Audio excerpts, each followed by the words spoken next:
Hello, especially those who weren't aware of this channel before.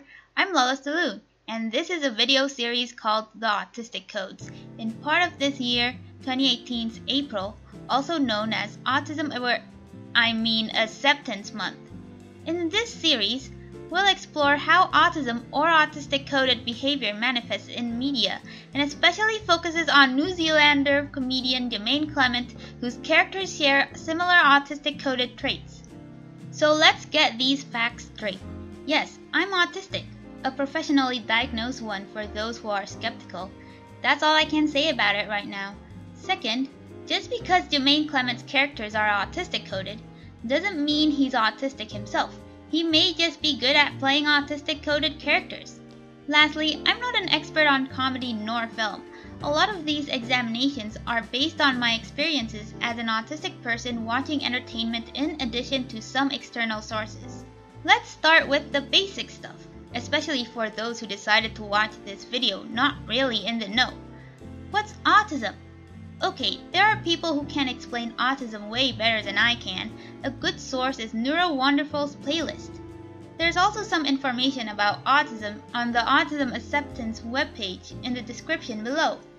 But basically, autism is a neurological condition where it's hard to socialize and communicate with those who aren't autistic. Okay, maybe also autistic people, but anyway, autistic people also do a lot of repetition and focus on things so intensely that they don't really pay attention to other things.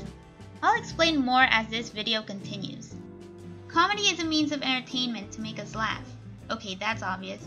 But do you know that often comedians do something that's called punching down? This means demeaning vulnerable people, including the disabled, putting them as the other, as something to be feared that had to be conquered. This includes autism, or people with autistic codes. When I refer to people with autistic codes, I mean characters whom autistic coding was written on. Coding is probably in reference to double coding, which according to the Oxford reference means the existence of more than one interpretation towards a sign or text. For example, in autistic double coding, we can see one interpretation being that this character is just quirky. But for people who are aware of what autism is, they can be read as autistic because they show signs similar to an autistic person. Autistic codes, or autistic behavior, is an opportunity to make people laugh. There's the social awkwardness, the repetitiveness, the intense interest, etc., etc. Since autistic people's brains are wired differently from non-autistic people, there's an opportunity to laugh at autistics as strange and weird, to view them as the other and thus not allowing them to integrate into society. You may argue, well, they're not stated to be autistic, so it's not like we'd actually laugh at actual autistic people the same way as these characters. Except actually autistic people and autistic-coded characters share similar characteristics, and it's not like autistic people should randomly come up to you and tell you to the face that they're autistic. Anyway, onto the characters. There's a character in comedy who's well known to be associated with autistic people. Sheldon Cooper from The Big Bang Theory. His portrayal is, demeaning. It doesn't help that the laugh track plays even at the slightest of his quote-unquote quirky movements.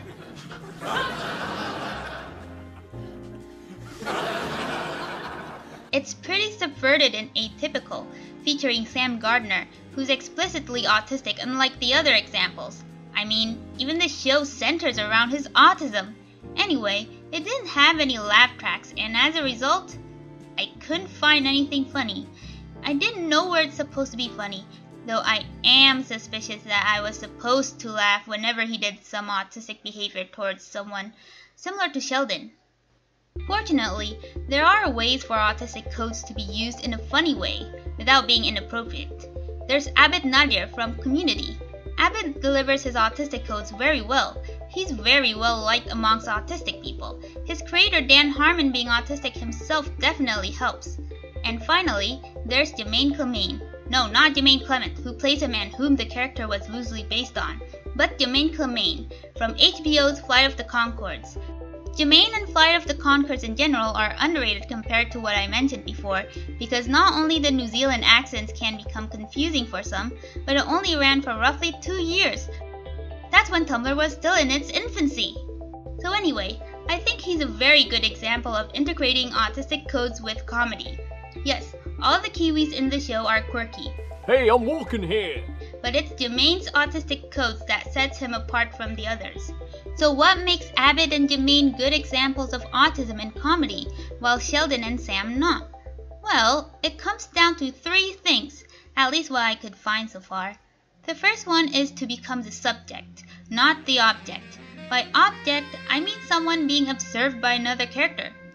In The Big Bang Theory, you can see that Sheldon, who's performing autistic codes, is being an object of observation by his roommate, Leonard.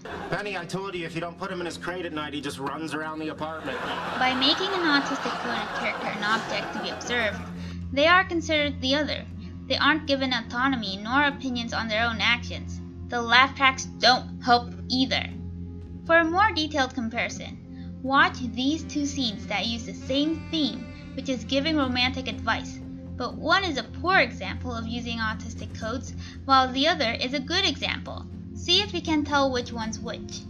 What are you doing? Going online to try and find a girl to date. That's hilarious. Oh. Okay, finish this sentence. I spend a lot of time thinking about... Easy. Penguins. And especially I'll say chinstrap penguins.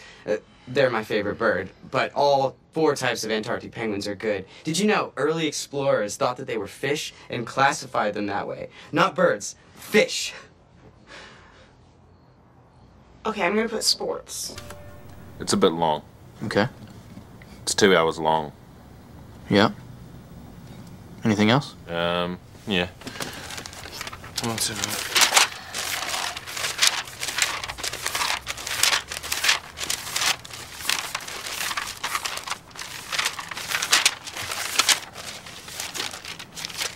Okay.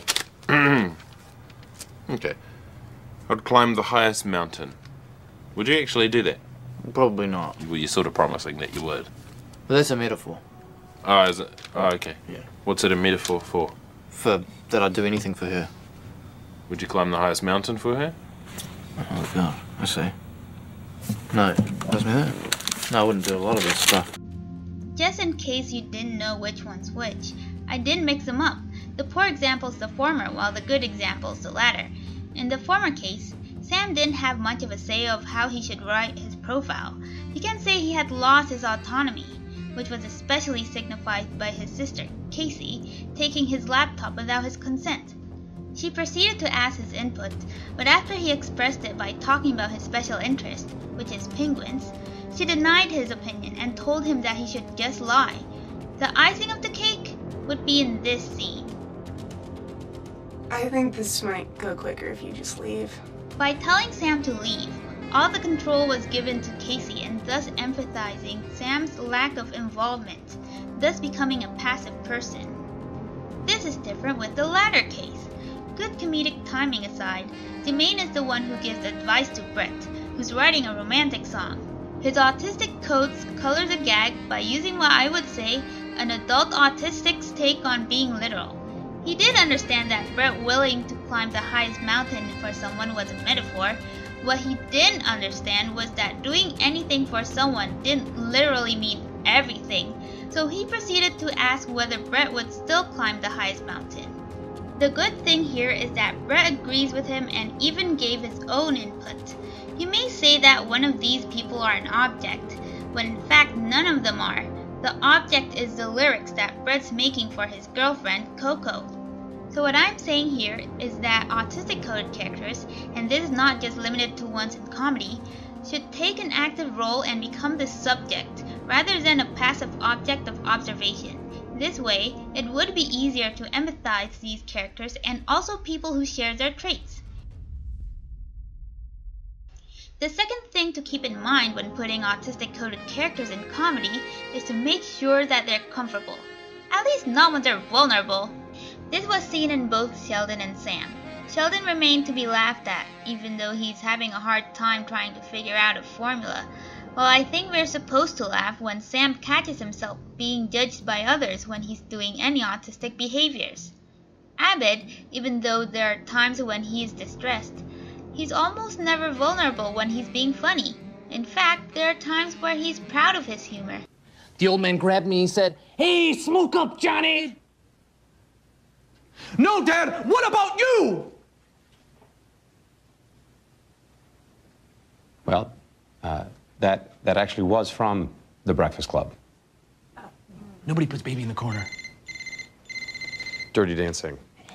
The same can be said with Jemaine. For example, when it's pointed out that Jemaine couldn't understand his feelings, something autistics often experience called alexithymia. Instead of being vulnerable, he defended himself even though he may be wrong. In fact, in a funny way, if you think about it. Jermaine's upset because I asked him not to come on our dates, and he's misinterpreting his feelings about being left out of the friendship as being about the band. Oh, as if. It's the one I said about Yoko trying to split up the band. The last point I want to bring out is that the disability shouldn't be the only thing to be laughed at.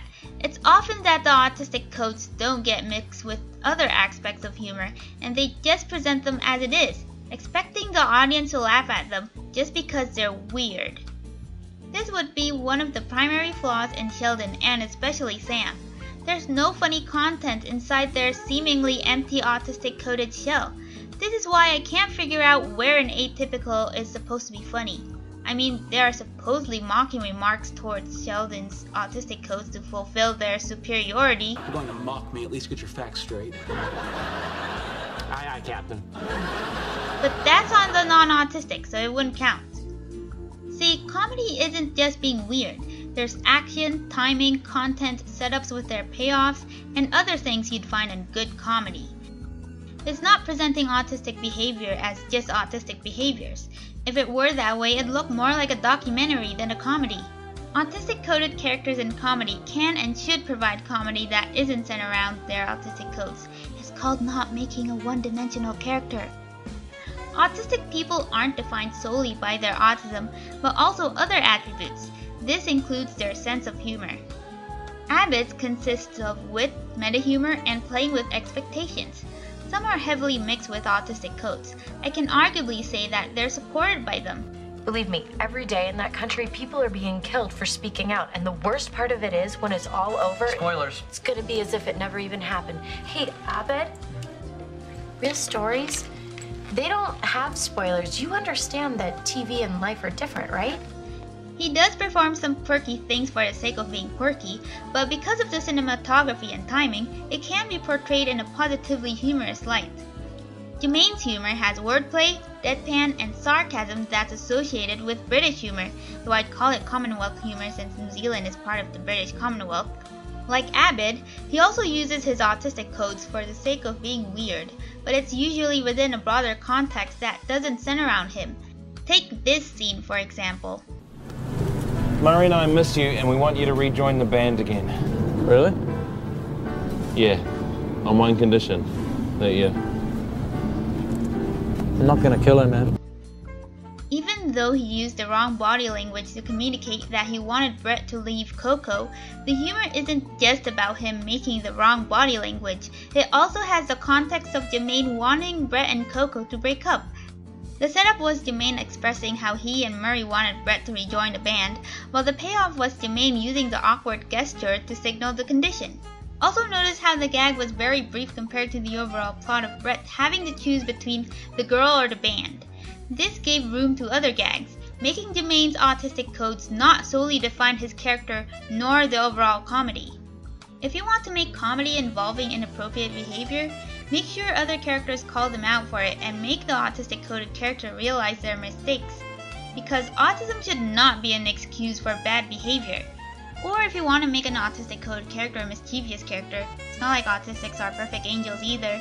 Don't let their behavior be associated with autism. Or don't let autism define their behavior? There should be an episode that discusses this in detail. This was done poorly with Sheldon, who gave inappropriate comments or intrude someone else's privacy. However, he was given little to no mention by other characters. Even if so, they would usually just shrug it off and say it's part of his character, just for the sake that he's weird or something like that. This is different with Jemaine. In this scene, he was called out by Brett for doing inappropriate behavior. Coco said that the other night when I went to the bathroom that she felt like you made a move on her. Yep, guilty, I did. But you weren't doing anything, so I thought, Yeah, but hey. that's because you were there. Ah, of course I was there. You can't do that. You're definitely not coming on my next date. Okay, well, that's fine. That's all you needed to say. He admitted that he had done it. Brett gave him a consequence, and Jemaine agreed to do it. Of course, he didn't actually accept it well, but this is something to be discussed in a future episode. Autistics are a variety of people, not just an empty shell filled with autistic symptoms. It is autistic people themselves who should express their experiences, not the non-autistics around them. This includes comedy, where being out of the norm is something that would be laughed at. If autistics are given control of the comedic situation, non-autistics can laugh with autistics instead of laughing at them.